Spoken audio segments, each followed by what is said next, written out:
Ma, anong gagawin dito sa liempo? Isampay mo!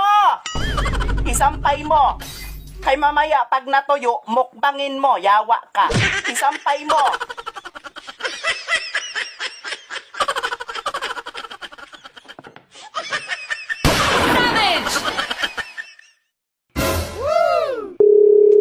John, Ma. may mamamarites ako sa'yo. Mm. May gusto daw sa'yo si Joel. Eh? Totoo ba yan? Ayun ang narinig ko. Hala! Eh, ang pangit-pangit ko. Kaya nga, yun ang sinasabi ko. Ewan ko ba sa batang yun, ba't nag-iisip ng, matino? Hindi marang...